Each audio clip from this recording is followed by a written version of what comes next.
"You'll sleep by my fire from now on," the lone cowboy said. As the nurse collapsed at his door, the wind came down off the buttes like a living thing, hurling grit that stung the skin and rattled the shutters of the small lonely house at the edge of the basin. Snow rode the wind in hard, glassy grains, not soft flakes, and the cattle had already found the lee of the cottonwoods along the creek. It was a late 1800s winter that held tight and would not let go, the kind that made a person hear the emptiness of the land. He was tall even in the dark doorway, a quiet figure at the hinge of warm firelight in the bruised blue night. The lantern swung from a nail, and in its slow arc the ground showed a body in the drift. A woman, her dress caked with road dust turned to paste by sleet, one hand still clutching a leather satchel, head bowed as if in prayer. He took 2 steps and reached her, and when he lifted her, she felt weightless to him, though the storm tried to pull her away. Her skin burned hot under his bare forearm. Fever. Her breath was a ragged sore. He carried her through the door and set the latch with the heel of his hand, a movement he had done so often it had no sound to it at all, then laid her near the hearth on a quilt patched with old shirt cloth. He said only one thing, in a voice that carried the simplicity of a promise made and kept. "You'll sleep by my fire from now on." She did not answer. She could not. Her lashes were thick with frost, and when he touched the inside of her wrist with his thumb, the beat flickered fast as a hummingbird. He poured water from the kettle, dropped willow bark into a tin cup, and coaxed a swallow past her cracked lips with a patience more like prayer than medicine. He was a big man, yes, shoulders filling the room, but his hands were careful, the kind of careful that had learned its shape from loss. The house was plain, a table, 2 chairs, a bedstead he had made himself with knots still visible in the pine, and above the mantel a small carved horse, no taller than a man's palm, sounded smooth where a thumb might pass in restless thought. The fire kept up its steady talk in the grate. He set her satchel near the heat to thaw and took off her wet shawl with averted eyes, draped it over a chair, then built the fire higher until it put a blush in the iron kettle. When her fever broke for a minute, she whispered a word that might have been a name or might have been water. He lifted her again, settled her more comfortably, and tucked his only wool blanket around her shoulders, leaving himself with the rough army coat that hung on a peg by the door. Through the night, he listened to the wind and to her breathing, counting both. When she roused, he gave her more willow, then broth, and after a time a pinch of salt on her tongue to pull her back from wherever the fever had carried her. The lamp burned low. Outside, the world hissed and scraped. At last, near dawn, her eyes opened for real. They were steady, grey eyes, the kind made from long miles and harder work. She took in the room the way a nurse would. He could see the knowledge move through her. Clean floor swept with a willow broom, bandages boiled and drying on a line by the stove, tools in their places, rifle on the pegs above the door and not loaded. He kept the bullets in a tobacco tin on the shelf. She looked up at him. Her voice was rough. She asked where she was. He told her. 2 days' ride from the nearest town, a day and a half if the creek ice held. She asked his name. He gave only the first, and even that came slow. Wade. The way he said it put the sound low in the room, near the coals, like something that wouldn't take up more space than it had to. She said she was Clara the nurse for whom men sent riders when a camp got bad, the woman who had outworked stronger hands and outlasted meaner winters. He nodded, took this fact as he took weather and cattle prices, then set to fixing porridge, because a body can talk better once there is food in it. She ate small and steady the way you show a weak fire respect. Between spoonfuls she told him what the storm had not already said. She'd been travelling from a line shack where men lay with lung fever, had ridden out too late and lost the road where the scrub country drifted over the ruts. Her mare had gone lame in the near dark. She had walked, then crawled. She had seen his lantern as a faint coin in the wind. If he had not opened the door in that moment, she would have lain there until the coyotes came down from the ridge. He listened without interrupting, and when she was done he took her satchel and set it in her lap. She opened it with the care of a habit and checked the little world inside rolled gauze, a corked bottle of laudanum, a needle and gut in a tin, a worn Bible no thicker than a hand. Her fingers slowed on the Bible, not quite touching it, and he could see in the tilt of her mouth the ledger of what she had seen and done that could not be written down. When the light came, it came thin and mean through the frost on the panes. He took a shovel and stepped outside to cut a path to the shed, shoulders humped to the wind. She watched him go, surprised at the silence his big body carried. Even the floorboards seemed to set their creak aside for him. He came back with more wood and a haunch of venison he'd cured with salt and smoke weeks earlier, the kind of foresight learned by men who live alone. The day wore on in a patient way. She slept. He mended the cinch strap for a saddle he might not use for days. Now and then he checked her temperature with the back of his knuckles against her temple. When she woke again, the fever had dropped. Her eyes were clearer. Her voice found easier ground. She thanked him, and the thanks was plain and unadorned, the kind you could set on a table and come back to later. He poured coffee and offered it, and the first sip put colour in her cheek. It might have been enough. The warm room, the quiet, man, the wind losing its edge. But the land gives as it pleases and takes the same way. Near dusk, when Wade stepped out to bring in a bucket of snow to melt, Clara shifted on the quilt and reached for the wool blanket he'd tucked around her. It had slipped toward the hearth. As she pulled it back, her hand caught the edge of the bed frame, and a small bundle slid from beneath. She would not have looked. A nurse knows the borders of another's life. But the bundle opened when it hit the floor, old cloth wrapped around a leather saddlebag, the mouth of it gaping like a wound. Inside, even in the low light, she saw dark stains spread across the lining, stains that had dried long ago but still told their story blood, heavy and deep in the seams. She did not cry out. She lay still and listened to the wind again, to the steady scrape of Wade's boots on the stoop. The carved horse on the mantel caught the fire and shone like a small, quiet truth. She closed the bag with careful fingers, but her pulse ran fast. The door latch lifted. Wade came in with the snow pail and set it by the stove. He met her eyes, and something in them told her he had already calculated that she had seen what lay beneath his bed. He did not speak. Neither did she. Between them the fire breathed and held, and outside the storm gathered its strength again. The storm did not end with the dawn. It moved in heavy rolling waves over the land, sometimes slackening into a whisper of snow, then returning in hard, stinging bursts that made the air feel sharp in the lungs. Wade moved about the cabin, as if the weather were just another living thing sharing the space, not an enemy. He checked the stovepipe, brushed snow from the window ledges, and laid more kindling near the hearth. Clara sat propped on the quilt with her back to the wall, hands wrapped around the tin cup of coffee he had poured for her. The warmth seeped into her fingers, though her thoughts were cold as she kept returning to the leather saddlebag she had seen the night before. The stain inside it had been too deep to mistake. It was the kind of stain that carried weight, the sort that would not wash away no matter how many times a man scoured it. Wade had not mentioned it. He had not asked if she'd looked, nor had he offered any explanation. But there had been something in the way his eyes rested on her when he came back in, a slow, steady sort of look that wasn't unkind but measured, like he was deciding whether to speak a truth or keep it buried under the snow that seemed to fall without end. She thought of asking, but her throat tightened. She had been in enough sick rooms to know that some wounds, the worst kind, were only made worse by forcing them open. By mid-morning, Wade had pulled on his coat and hat and stepped outside again, saying nothing more than "won't be long." She heard the crunch of his boots on the path, then the faint jingle of tack as he disappeared toward the shed. Alone, Clara watched the firelight shift across the walls. Every few minutes the wind would push against the house, and the logs in the stove would shift with a small groan. She could feel the fever's edge still lingering in her bones, a thin ache that made her slow to move.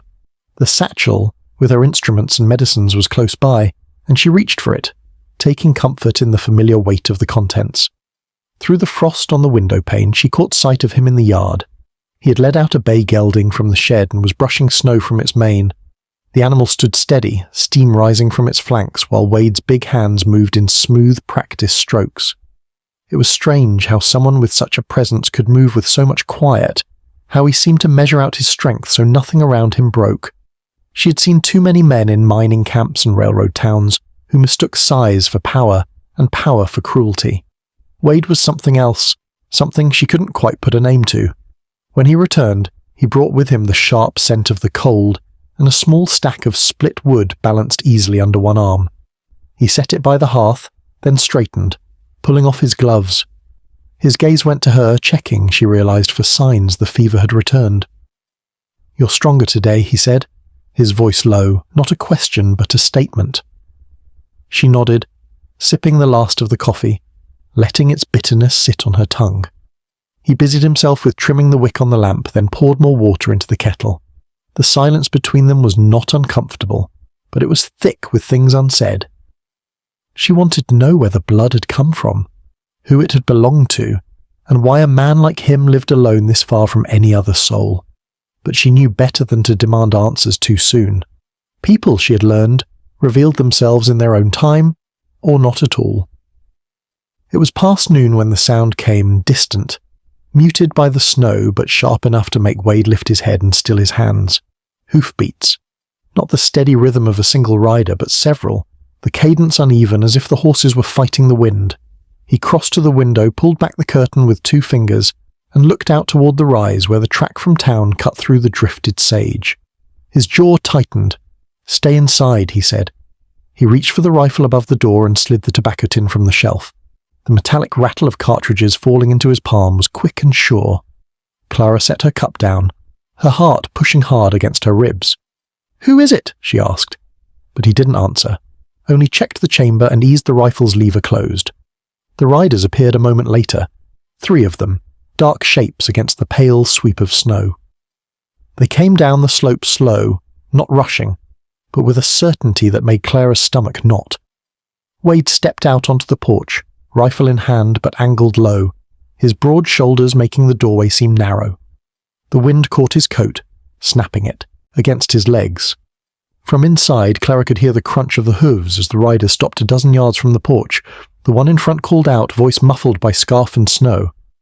She couldn't make out the words, only the tone-hard questioning. Wade answered in the same slow drawl he had used with her, but there was an edge in it now, something that made the space between each word feel heavy. One of the other riders shifted in the saddle, the leather creaking and the sound of a rifle bolt sliding forward was clear even over the wind. Clara's fingers tightened on the edge of the quilt. Every instinct told her to stay hidden, but the nurse in her was cataloguing every detail. How one rider's right arm hung stiff, how another's horse showed a raw patch on the shoulder where the saddle had rubbed. Men who had come far, in weather that would strip the strength from anyone. Men who wouldn't have risked that without a reason. The exchange outside went on for several minutes, the voices rising and falling.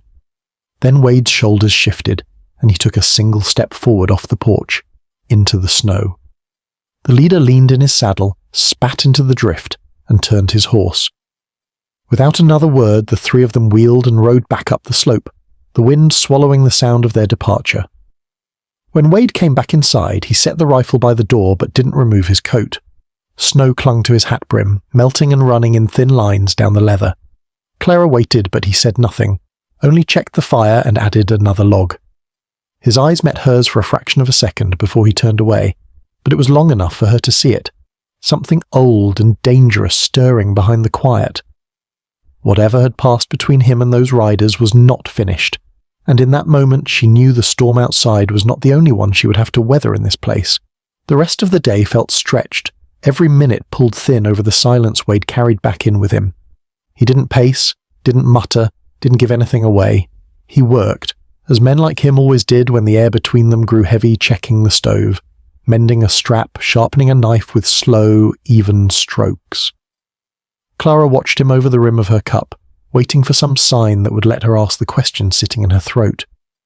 But Wade's face was as unreadable as the sky when the snow blotted out the sun. She'd known men who lived with their tempers on a hair trigger, the kind who let you see every thought before it formed. Wade was not that kind. Whatever those riders had wanted, whatever words had passed between them out in the wind, he'd pulled them down into himself, locked them up tight. By dusk, the storm had eased enough that she could see the rise where the riders had first appeared. The snow there lay broken and churned by hooves, a scar on the clean sweep of the land. Wade had gone out once, just before sunset, and followed their trail a short way, coming, back with his jaw set tighter than before. He had said only they won't be back tonight, then gone to the shed.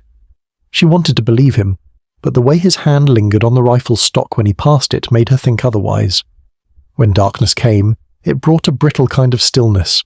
The wind dropped to nothing, and the cold deepened until the frost on the inside of the windows grew thicker than a man's thumbnail. Wade had set the lamp low. Its light pooled on the table where he now sat with a small block of wood in his hand. His knife moved in careful arcs, and with each curl that fell away a shape began to form, a horse, head down as if grazing, its back arched just so. Clara watched his hands, the way they seemed to know the lines before they were there. She remembered the carved horse on the mantel, smoothed from years of touch. She thought of the saddlebag beneath his bed, and how both the carving and the stain seemed like pieces of a story she wasn't allowed to hear. "You carve often?" she asked finally, her voice low so as not to break the spell of the quiet. He glanced up, then back to the block. "When I need to think," he said. "What about—" The pause that followed was long enough that she thought he might not answer at all. Then, without looking at her, he said, "The past. Things I can't change." She wanted to ask if those things included blood and men on horseback, but something in his tone stopped her. Instead, she sipped her coffee and let the fire fill the space between them. It was late when she finally lay down on the quilt near the hearth. The fever had left her weak, but her mind was too restless for sleep. The carved horse on the mantel caught the firelight in a way that made it seem almost alive, its shadow long and strange on the wall. Wade had gone outside again, to check the stock, he said, but she thought maybe it was to give himself space. She had just closed her eyes when the sound came, light, deliberate steps on the porch boards. Not Wade's. His tread was heavier, with a faint creak from the left boot. These steps were softer, more cautious. Her eyes flew open, heart leaping to her throat. The door latch moved. Before she could even sit up, Wade's voice came from the dark just beyond the door, hard and flat. "You're a long way from your own fire," a man answered, too low for her to catch the words, and then there was the dull thud of boots stepping back onto packed snow. Wade followed him outside, the door closing behind them with a soft click. Clara pushed herself up and moved to the window, careful to stay in the shadow. The moon had risen, throwing a silver light over the yard. Wade stood with a tall man in a dark coat, their heads bent toward one another. She could see the man's face only in profile, sharp features half hidden by a scarf, but there was something about the set of his shoulders that looked coiled, like a man ready to spring. They spoke in short bursts, Wade's voice low, the stranger's sharper, cutting through the cold air. At one point the man reached into his coat and pulled something out too small to be a weapon, but handled with the same kind of care. Wade took it, looked at it for a long time, then handed it back. Whatever it was, it had weight between them. The man left as quietly as he'd come, his boots whispering over the crusted snow. Wade watched him go until the darkness swallowed him, then stood there a moment longer, shoulders rigid. When he came back inside, his eyes found Clara immediately. He said nothing about the visitor, only went to the stove and stirred the coals, but there was a tightness in his movements now. "More trouble?" she asked softly. He didn't answer at first. Then, without looking up, he said, "Not yet." It wasn't the kind of answer meant to put her at ease. Later, when Wade finally unrolled his bedroll near the far wall, Clara lay awake, listening to the small sounds of the cabin, the sigh of the fire, the faint scrape of the wind at the eaves. She thought of the stranger's shape in the moonlight, of the saddlebag beneath Wade's bed, of the way the riders had turned back without a fight. She didn't know what kind of storm she'd stumbled into when she collapsed at his door, but she knew one thing with the same certainty she knew her own name. Whatever it was, it hadn't passed her by. It had found her just as surely as it had found him, and somewhere out there, in the frozen dark, it was still moving closer. Morning came thin and grey, a light so cold it seemed to drain the colour from everything it touched. Clara woke to the smell of coffee and the sound of Wade moving about the room. He was already dressed for the outside, coat buttoned high, hat pulled low. The rifle leaned by the door, close enough that he could reach it in a breath. "You should stay in today," he said without looking at her, his voice even but carrying something under it, like a taut rope you didn't want to pull too hard. Weather's turning again. She sat up slowly, still feeling the heaviness in her limbs from the fever, though her mind was sharper now. "And you?" "I've got work to see to," he replied, which told her nothing. He poured her a cup of coffee, set it within her reach, and then stepped out into the frozen air without another word. The door shut behind him, and for the first time since she'd woken in this cabin, Clara was alone. The quiet pressed in, broken only by the tick of cooling wood in the stove and the faint moan of wind curling around the eaves. She wrapped the blanket tighter around her and studied the room. Wade's world was as bare as it was orderly, tools hung where they could be found without looking, shelves neatly stacked with jars of beans and flour, every inch of space used for something necessary. Except for the mantel. There the carved horse stood alone, its small presence somehow anchoring the whole room. Her eyes went to the bed in the far corner. She didn't want to pry again, but the memory of the saddlebag was a splinter under the skin hard to ignore once you'd felt it. She told herself it wasn't curiosity for its own sake. A nurse needed to know what kind of man she was depending on, and out here, miles from anyone, she was depending on him completely. She crossed the room, her bare feet silent on the plank floor. Kneeling, she reached under the bed and drew the saddlebag into the light. The leather was stiff with age and cold, the strap frayed where it had been repaired more than once. She hesitated, then opened it. Inside was what she'd seen before, the dark stains deep in the seams, but now she noticed something else. Wrapped in a piece of oilcloth was a small wooden cross, no bigger than her palm.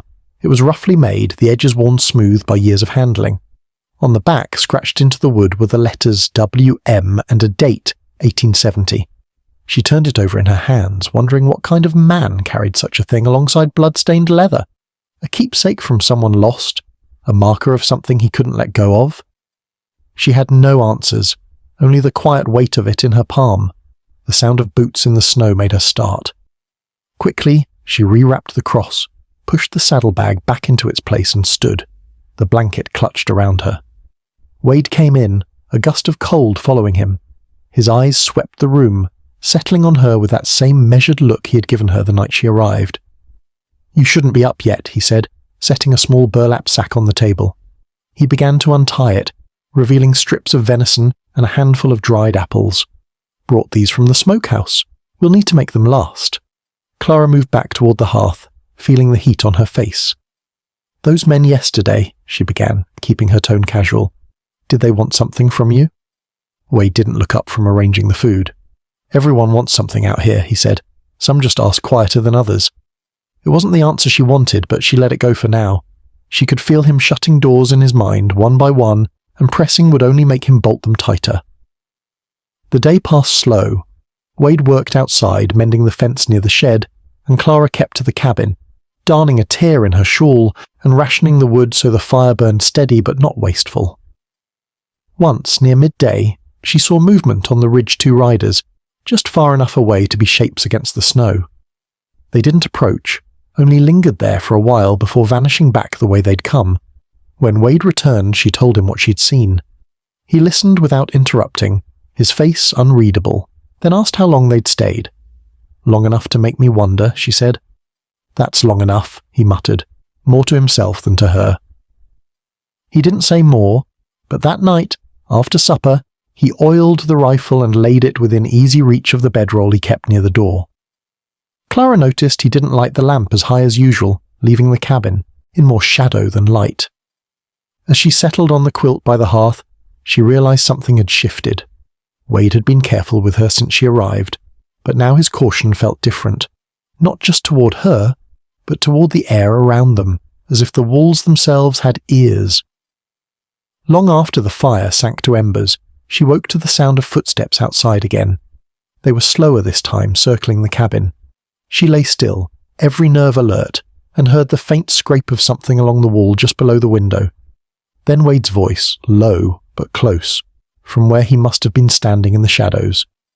"I don't take kindly to prowlers." The footsteps stopped. Silence pressed in, so complete she could hear her own breath. And then, retreat. Snow crunching away into the dark. Wade didn't come back inside for a long while. When he finally did, he went straight to his bedroll without a word. But Clara knew from the set of his shoulders that whatever was moving toward them had just taken another step closer. The next morning broke under a low sky the colour of old tin, promising more snow. Claire awoke to find Wade already gone from the cabin. His bedroll was neatly rolled and stowed, the rifle absent from its place near the door. The fire had been banked carefully, embers still warm enough to coax into flame with a few sticks. She fed it slowly, listening to the groan of the wind through the eaves, feeling that strange stillness that comes when you know someone is near, even if you can't see them. It wasn't until she stepped to the window that she saw him. Wade was standing on the ridge above the cabin, his silhouette sharp against the washed-out sky. He wasn't moving, just watching the horizon as if something out there might reveal itself if he kept his eyes on it long enough. Even at this distance, she could sense his focus, the stillness that lived inside him when he was weighing a thing. She wondered, not for the first time, what kind of life had carved that kind of patience into a man. When he returned, the wind brought the scent of the open country in with him, snow, sagebrush, and the faint iron tang of cold metal. He set the rifle by the door without comment. Clara had a pot of coffee ready, and he poured himself a cup before lowering into the chair across from her. "Riders again," he said finally. "Same as yesterday. They're keeping their distance." "What do they want?" she asked. Wade stirred his coffee, the spoon quiet against the tin. "Sometimes men circle a thing to see if it's worth taking. Sometimes they circle it to see if it will bite back." Her eyes dropped to the saddlebag beneath the bed. "And which are these?" He didn't answer right away. Then, without looking up, he said, "The kind that remember old debts." The way he said it made her think of the wooden cross and the initials carved into it. She wanted to ask whose debt it was, his or theirs, but before she could speak he pushed back from the table and reached for his coat. "Stay inside," he said. "Bolt the door after me." Something in his tone left no room for argument. She watched him go, the latch clicking shut behind him, and did as he'd said. The hours passed slow. Clara busied herself with the mending and a pot of beans simmering on the stove, the warmth fogging the windows until she couldn't see the ridge anymore. But she couldn't shake the feeling of being watched. Every creak of the timbers, every shift of the wind seemed sharper, closer. It was late afternoon when the sound came hoofbeats, this time close enough to rattle the frost from the panes. Clara froze, needle poised in mid-air, listening. The steps slowed outside, and then there was a knock on the door. Not a loud, demanding knock. 3 short raps, almost polite. She hesitated. "Miss Clara?" The voice was deep with a gravel edge, and not Wade's. Her pulse jumped. "Who's asking?" "Name's Silas Boyd, just looking to talk." She thought of Wade's warning and kept the door bolted. "About what?" There was a pause, then the faint jingle of spurs as the man shifted his weight. "About the man you're keeping company with." Her grip on the needle tightened. "He's not here." "I know," the voice said. "Saw him riding the south trail. Won't be back for a while." She glanced at the rifle by the door. "You ought to know who you've let in," the man continued. "Name's Wade Mercer. Used to ride with a man called Kane. You know Kane?" The name meant nothing to her, but she kept her silence. "Meanest son of a snake between here and the river," Boyd said. When he was done with the place, there was nothing left but ash and bones. Wade was his right hand. Clara's throat felt tight. "And you?" "Me?" A short laugh. "I was one of the men sent to bury what they left behind." The wind gusted, making the door shudder in its frame. Boyd's voice dropped lower. "You think a man like that changes? Think a little quiet living wipes the blood off his hands? You're wrong. When Kane disappeared, so did a lot of gold meant for the payroll at Fort Howard. Some folks think Wade's got it stashed. Those riders. They think so too." Clara forced her voice steady. "And you? I think, if he's got it, he won't be around much longer." The hoofbeat started again, fading into the distance. She stood there for a long time, her hand on the bolt, listening until the sound was gone. When Wade came back near dusk, snow crusted on his coat. She didn't tell him about Boyd right away. He moved through the room with that same measured calm, taking off his hat, setting it on the peg, checking the stove. Finally, she said, "Someone came by." His head turned slowly. "Who?" "Silas Boyd." The name seemed to land heavy between them. "What did he want?" "To tell me who you are." Silence stretched. Wade's eyes were steady on hers, but there was something behind them now, something she couldn't read. "And what did you decide?" he asked. "I decided," she said, her voice low but certain, "that I don't take the measure of a man from someone knocking on my door when he's not here to speak for himself." For a long moment, neither of them moved. Then Wade gave a single nod, as if she'd passed some test she hadn't known she was taking. But that night, long after she lay down by the fire, she heard him moving around the cabin, quiet but restless, the rifle never far from his hand. And she knew that whoever Silas Boyd was, and whatever gold might or might not exist, trouble was now close enough to touch. The wind shifted in the night, bringing with it a brittle cold that found every crack in the cabin walls. Clara woke before dawn, the kind of waking where you know, without opening your eyes, that someone else is already up. Wade was sitting by the stove, the lamp turned low, his hands resting on his knees. He wasn't looking at her. His gaze was fixed on the door, as if he could see through the wood and the dark beyond it. "You didn't sleep," she said quietly. He didn't deny it. "They're closer." She pushed herself up on one elbow. "The riders?" A slow nod. "And Boyd. Men like him don't come alone unless they're sure of what's behind them." Clara drew the blanket tighter around her shoulders. "You could leave," she said before she could stop herself. "If they want you, if this is about—" She broke off, realizing she didn't even know how to finish that sentence. Wade's eyes moved to her then, calm but unwavering. "And leave you here with them?" The words weren't sharp, but they had weight. "Number, I won't have it." Her stomach tightened. It wasn't just the quiet certainty in his tone, it was the way he said it, as if protecting her was a settled fact, not a choice. The first light of morning came thin and pale, barely touching the snow outside. Wade stood, pulling on his coat, and reached for the saddlebag she'd seen under his bed. This time he didn't try to hide it. He set it on the table, opened it, and pulled out the small wooden cross. For a moment he held it in his palm, thumb brushing the carved initials.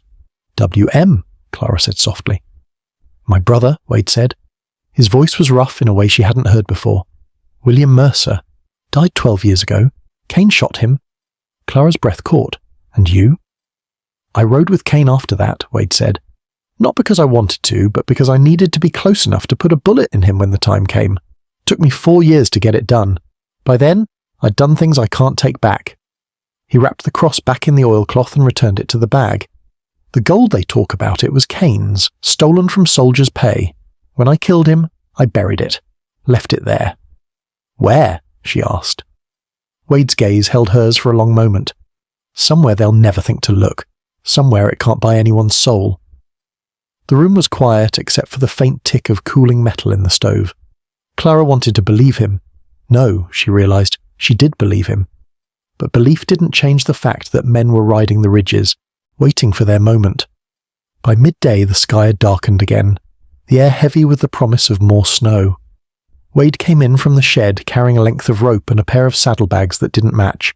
He set them by the door. "If it comes to it," he said, "I'll give them something to take. Enough to make them think they've got what they came for." "You mean to lie to them?" "Better than killing 6 men in the snow," he said. "If I can make them ride away without a fight, I will." Clara felt the warning in his tone, not for her, but for himself. She could see the line he was trying not to cross again. Late in the afternoon, hoofbeats sounded on the ridge. This time they didn't linger at a distance.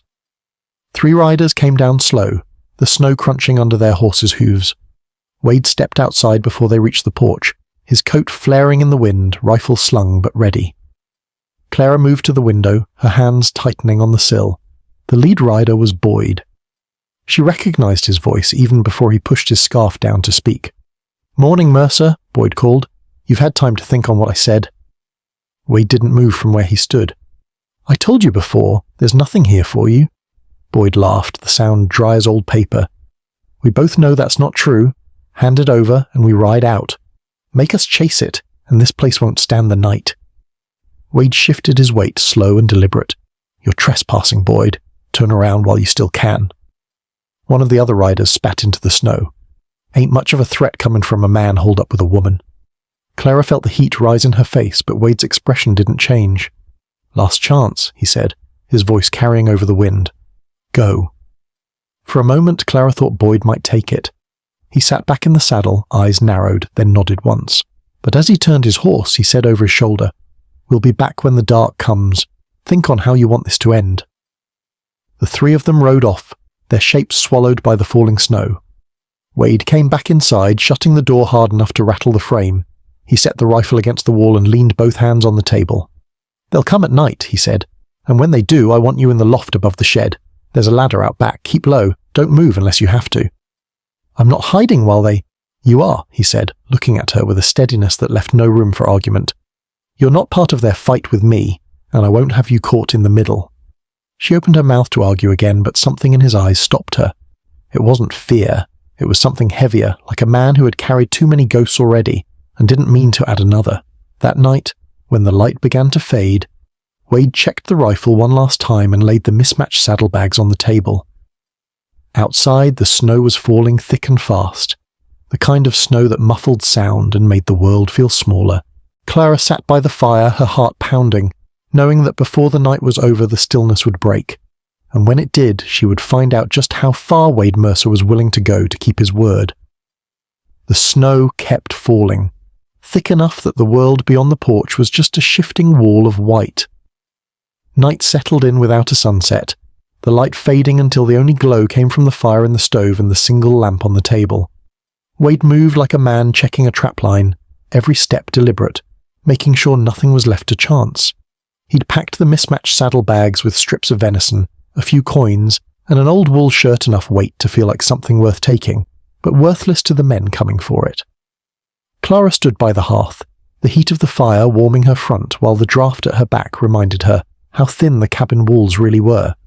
She wanted to speak, to say something that might cut through the grim set of Wade's shoulders, but every time she opened her mouth the words felt too small for the night pressing in around them. When the sound came, it was muffled by the snow at first, just a faint disturbance in the stillness, then the soft crunch of hooves. Wade lifted his head, his hand already on the rifle. Clara's breath caught. "They're here," he said quietly. "Go." She hesitated, her feet rooted to the plank floor. "Clara," he said, not raising his voice but making it firm enough to leave no room. "Up to the loft. Now." She moved, pulling on her coat and slipping out the back door into the snow. The cold hit her like a slap, the air sharp in her lungs. She made her way to the shed, boots sinking deep, and found the ladder exactly where he'd said. The wood was icy under her hands, but she climbed fast, hauling herself up into the low, dark space above the shed. From there, she could see a sliver of the yard through the warped boards. The riders were there, 3 shapes on horseback, snow crusted on their coats, breath steaming in the cold. Boyd was at the front, his hat pulled low, a grin in his voice as he called out, "Evening, Mercer. Thought we'd drop by." Wade stood in the snow, rifle in one hand, saddlebags in the other. "You've got one chance to take these and leave," he said. Boyd dismounted, his boots sinking deep into the drift. "And what's to keep me from taking those, and everything else in that cabin?" Wade's voice didn't change. "Me." The word hung there in the cold air, heavier than the snow. Boyd studied him for a long moment, then gave a short nod to the man on his left. That one swung down from his horse and started toward Wade, hand on the butt of his revolver. From the loft, Clara's pulse thudded in her ears. She gripped the edge of the boards, ready to see Wade raise the rifle, but he didn't. He tossed the saddlebags into the snow between them. The man stopped, bent to pick them up and opened them. "What's this?" the man snarled. "What you came for," Wade said. "That's not—" "Then, ride," Wade cut in, his voice sharpening, "or stay and find out what happens next." For a heartbeat, no one moved. Then Boyd's laughter broke the stillness. "You've still got the bite, Mercer, I'll give you that." He swung up into his saddle. "But if I hear your name again, I won't be laughing." They turned and rode into the snow, their shapes swallowed by the storm. Clara stayed in the loft until she saw Wade's shoulders drop slightly, until the set of his stance eased. She climbed down, her boots slipping on the icy rungs, and crossed the yard to him. "They'll be back," she said. "Yes," Wade admitted, his eyes on the darkness where the riders had gone, "but not tonight." Back inside, the cabin felt smaller, the walls closer. Wade set the rifle down and pulled off his coat, shaking the snow from it. Clara sat by the fire, her hands tight around a mug of coffee, watching him. "You didn't want to fight them," she said. "Not if I could help it." "But you would have." His gaze met hers, steady, unflinching. If they'd taken one more step, yes. She thought of the wooden cross, of the story he'd told her about his brother, and of the things he hadn't said. "You've done this before," she said quietly. "I've done worse," he replied. There was no pride in it, no shame either, just fact.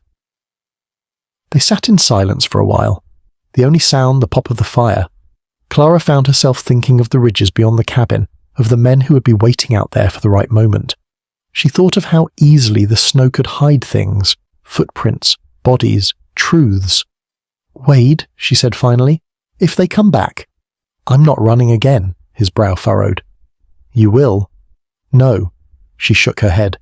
If you're going to stand here and face them, then I'm not going to be crouched in some loft pretending I'm not part of this. For a long moment he didn't answer. Then he said, You don't know what that means. I've seen men die, she said, her voice low but steady. I've held them while they bled. I've stitched bullet wounds by lamplight. I know exactly what it means. Something shifted in his expression. Not approval, not quite agreement, but a kind of recognition. All right, he said at last. But you do as I say when the time comes. She nodded, knowing that whatever was moving toward them in the snow would not be stopped by words alone. Outside, the wind picked up again, rattling the shutters. It carried with it the faintest sound, so soft it might have been her imagination, the distant echo of hoofbeats, already returning. The hoofbeats came again in the small hours, clearer now, steady against the hush of falling snow. Clara sat up from the quilt by the hearth, the fire casting long shadows across the cabin. Wade was already at the door, coat on, rifle in hand, his silhouette tall and still in the lamplight. They're not waiting till dawn, he said quietly. Clara's stomach tightened. Then neither are we. He gave her a single look, a question, and a warning both, and she stepped to the table, pulling the small pistol from her satchel. The weight of it in her hand was familiar, not comforting but steady. Wade's gaze lingered on it for a moment before he nodded once. The snow outside was thick, but not deep enough to muffle the sound of men riding in close. 4 this time, not 3. Boyd led them, his grin sharp in the lamplight spilling through the open door. Evening, Mercer, Boyd called, voice lazy but eyes cold. Thought about my offer? I told you before, Wade said, his tone even as the barrel of his rifle. There's nothing here for you. Boyd dismounted, his boots crunching on the crusted snow. You see, I don't believe that, and I don't like being lied to. The other riders spread out, flanking Wade in a loose half-circle. Clara stepped forward into the doorway, pistol at her side but visible. Boyd's eyes flicked to her and his smile widened. Ah, the nurse. You got her guarding your loot, Mercer? Step back, Wade said. His voice didn't rise, but the air seemed to tighten around it. Boyd took another step forward. Last chance. Hand over the gold, and maybe I let you both keep breathing. Wade moved faster than Clara expected. The rifle came up and the crack of the shot shattered the night. One of Boyd's men dropped where he stood, his revolver still holstered. The other 2 went for their guns, but Clara was already moving, her pistol up. She fired once, hitting the snow near the boots of the man to her right. He stumbled, throwing his aim wide, and Wade's second shot took him down clean. Boyd had drawn by now, but Wade was already closing the distance. The 2 men met hard, snow flying up around them as they grappled. The revolver clattered into the drift. Boyd swung, catching Wade across the jaw, but Wade's counter was heavier, driving him to his knees. Where's Kane's gold? Boyd snarled, blood on his teeth.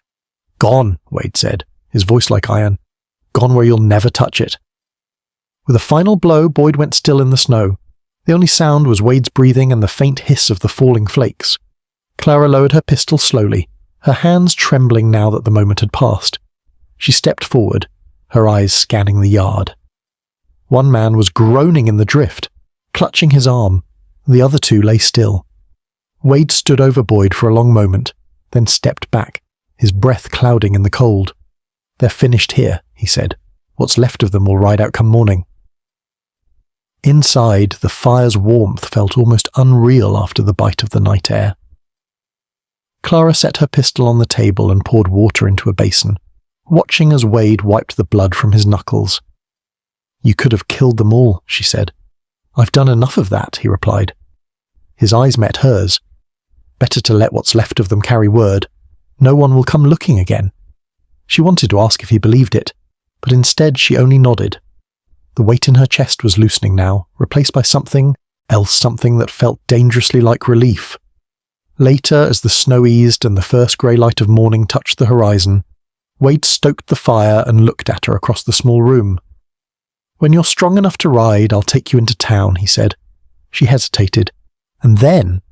He studied her for a long moment before answering. That's for you to decide. You can find a room there. Take work. Forget this place. And if I don't want to forget it?